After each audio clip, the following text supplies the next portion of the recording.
Bonjour. Alors aujourd'hui, je voudrais vous parler d'un sujet difficile qui va sûrement pas me valoir beaucoup de sympathie. Mais c'est pas grave, comme c'est important, je me suis dit qu'il fallait en parler. De quoi s'agit-il? Eh bien tout simplement de ce que j'appelle la névrose française. J'en suis arrivé à la conclusion qu'il existait effectivement une névrose française en vivant dans d'autres pays. Je vis une partie de l'année en Floride. Là, en ce moment, je suis en Suisse, entre Genève et Lausanne, depuis plusieurs semaines. Et ainsi, j'ai pu comparer. J'ai pu comparer ce qui se passe dans ces pays par rapport à ce qui se passe dans mon pays, à ce qui se passe en France. Et je dois dire que la différence est radicale, dramatique dans une certaine mesure, et pas en faveur de la France. En France, depuis, j'ai envie de dire, depuis 2005, on vit dans une névrose permanente avec des gens qui se comportent comme des névrosés, une ambiance d'hostilité poisseuse permanente. Les gens expriment comme ils peuvent leur frustration à travers une agressivité qui, qui s'illustre par exemple quand ils sont au volant. Et c'est particulièrement flagrant quand on va dans d'autres pays qui sont par rapport à la France très apaisés. Je pense en particulier justement à la Suisse où il règne une certaine sérénité. On n'a jamais peur quand on prend la route de se faire agresser par un fou. On n'a jamais peur quand on franchit les passages piétons de se faire écraser parce que systématiquement les voitures s'arrêtent pour vous laisser passer et le tout avec le sourire. Donc rien à voir avec ce qu'on peut hélas vivre en France. Pareil pour ce qui est des commerces en Floride et même en Suisse, le client est roi, les gens sont bien reçus, les commerçants sont souriants, ils sont à votre service, ils veulent vous aider, ça se sent.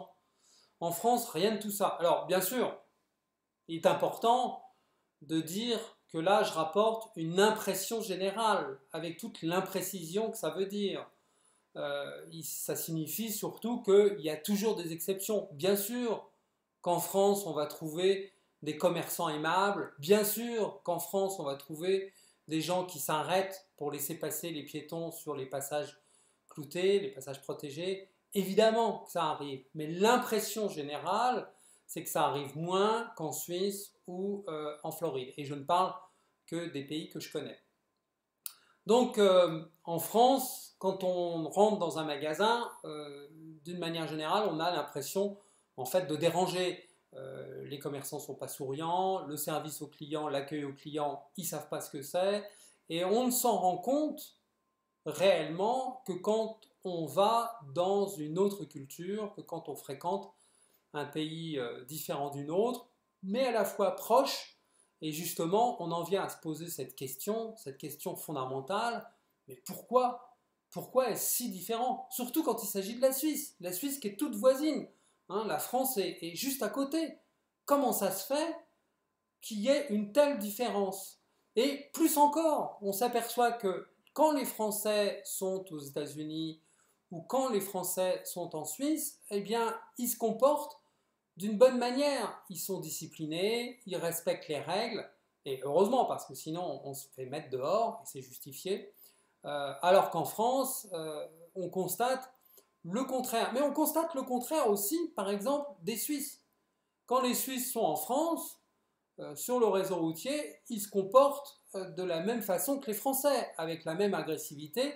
En quelque sorte, on constate que les gens se mettent à niveau en fonction de l'ambiance, en fonction du contexte général, comme si l'inconscient collectif communiquait la façon de se comporter. C'est très perceptible, c'est très prégnant. Alors la vraie question c'est, mais pourquoi? Pourquoi il y a une telle différence? Donc la vraie question, c'est d'arriver à comprendre pourquoi il y a une telle différence et pourquoi est-ce que les Français se comportent comme des névrosés, agressifs, frustrés, continuellement, partout.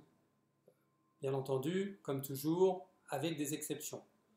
Eh bien, un de mes amis me suggérait lors d'une discussion récente que c'était parce que les Français en avaient assez d'être torturés par leur État, la technostructure, qui les taxe, qui les harcèle, qui les persécute. C'est sûrement en partie vrai, et c'est aggravé par le fait que les médias complices de la technostructure et de ces séides font en sorte d'endormir le peuple, de l'anesthésier, de lobotomiser pour que les gens soient incapables de se révolter contre cette technostructure qui les martyrise. Du coup, il se produit une frustration profonde qui s'exprime quand ils le peuvent. Donc, par exemple, quand ils sont au volant, quand ils sont les uns avec les autres, j'ai envie de dire sur les autres, puisque l'accroissement de la densité urbaine ne fait rien pour solutionner le problème. Alors, quelle est la solution? Soyons clairs, soyons honnêtes, la solution, je ne l'ai pas. Mais j'imagine que la première étape vers une amélioration, ce serait d'abord de prendre conscience du problème, de l'admettre, de se l'avouer.